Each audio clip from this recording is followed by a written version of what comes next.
गणपती बाप्पा पडले विचारात. गणपती बाप्पा गालाला हात लावून बसले. पोरगा इतका कसल्या विचारात पडलाय म्हणून गणपतीची आई पार्वती माता मुलाला विचारू लागली, काय रे बाळा, इतका विचारमग्न का रे? काय झाले?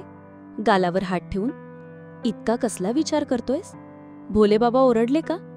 नाही गाई, काय सांगू गाई तुला, हा माझा गणेशोत्सव जवळ आला की माझ्या काळजात धडकीच भरते. का रे बाळा, काय झालं? पार्वती माता प्रश्नावर प्रश्न विचारू लागली. तसे गणपती बाप्पा भडाभडा बोलायला लागले. काही नाही गाई, तिकडे गणेशोत्सवाच्या सणाला भूतलावर 11-12 दिवस कसे काढायचे याचाच विचार करतोय.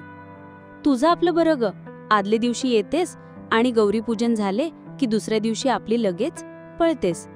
त्यावर पार्वती माता म्हणते कशी, बाळा मला कसे थांबून चालेल? तुझ्या बाबांच्या शिवशंभू महादेवांच्या संसाराची सगळी जबाबदारी माझ्यावर आहे, हे तर तुला चांगले माहीत आहे. माझ्याशिवाय त्यांची पान देखील हलत नाही, म्हणून मी कुठे गेले तर जास्त दिवस राहत नाही. गणेश बाळा, तिथे भूतलावर तू जरी एकटा केलास आणि किती दिवस जरी राहिलास तरी तुझ्या सेवेला अमाप भक्त असतात.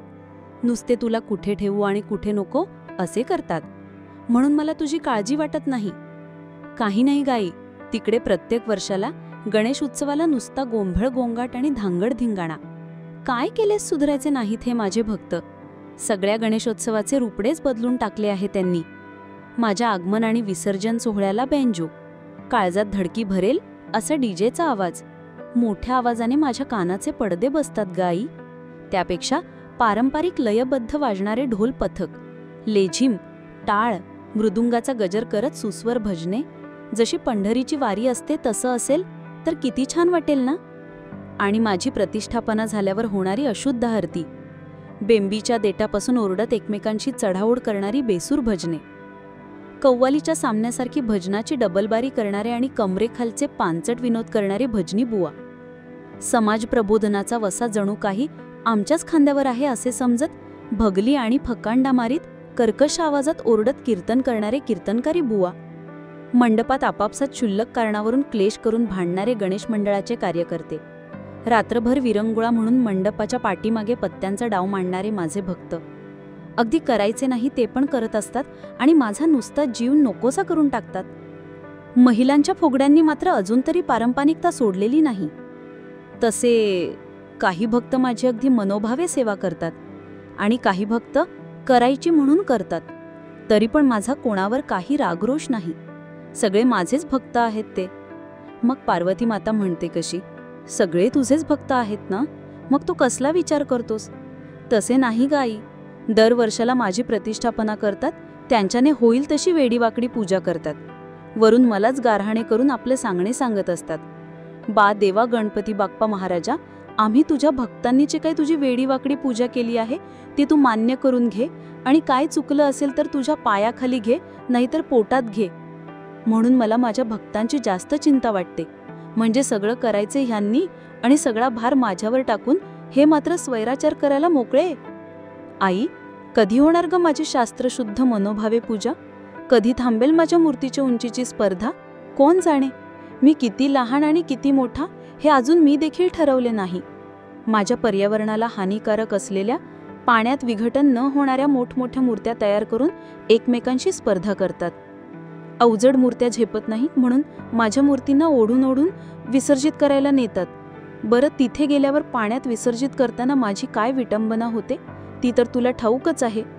मी म्हणजे पर्यावरण आणि पर्यावरण म्हणजेच मी, ही साधी गोष्ट माझ्या भक्तजनांच्या डोक्यात अजून येत नाही. म्हणून मी असा विचार करतोय, भगवान विष्णू काकांना परत अवतार घ्या आणि मृत्यूलोकात जाऊन प्रबोधन करा असे सांगायचे. तसे सत्संग करणारे बरेच तिथे आहेत, पण आपलीच पोटं भरायची कामं करतात. हे बाबा ते बाबा नुसता बाबा बुवांचा सुळसुळाटच झालाय. आपण सगळे देवदेवता मिळून इतकी कामं केली, पण अज्ञान, अंधश्रद्धा, असुरी शक्तीचा नाश अजूनपर्यंत झालाच नाही. म्हणूनच मी विचारात पडलोय गाई. तशी पार्वती माता म्हणू लागली, किती काय झाले आणि कितीही विचार केलास तरी तुला गणेशोत्सवाला भूतलावर जावंच लागेल. त्यांवर येणारी विघ्न दूर करून त्यांचे रक्षण करावंच लागणार.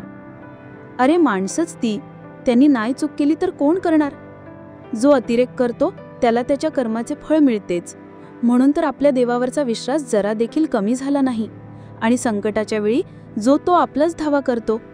आता तुझ्या मूर्तीच्या उंचीची स्पर्धा कमी होऊ लागलीये. काही काही मंडळं अगदी साध्या पद्धतीने तुझा उत्सव साजरा करतात आणि उरलेल्या वर्गणीमधून गोरगरिबांना मदत करतात. हळूहळू भक्तांना त्यांचे चूक कळेल आणि अगदी पहिल्यासारखा तुझा गणेशोत्सव साजरा होईल. तेव्हा काहीही काळजी करू नकोस. मग गणपती बाप्पा काकुळीतीला येऊन म्हणू लागले, मग आई, माझे भक्त जी काय माझी वेडीवाकडी सेवा करतील ती मला मान्य करून घ्यावी लागेल आणि काय चुकलं असेल ते सगळं पायाखाली नाहीतर पोटात घ्यावंच लागेल. पार्वती माता म्हणते, हो बाळा, आपले भक्त आपापल्या परीने यथाशक्ती जी काही आपली वेडीवाकडी सेवा करतात ती आपण मान्य करून घेऊया आणि आपल्यावरचा माणसाचा विश्वास अजून रूढ करूया. गणपती बाप्पा मोरया. शब्दरचना राजेश द राणे, सातरल, कणकवली.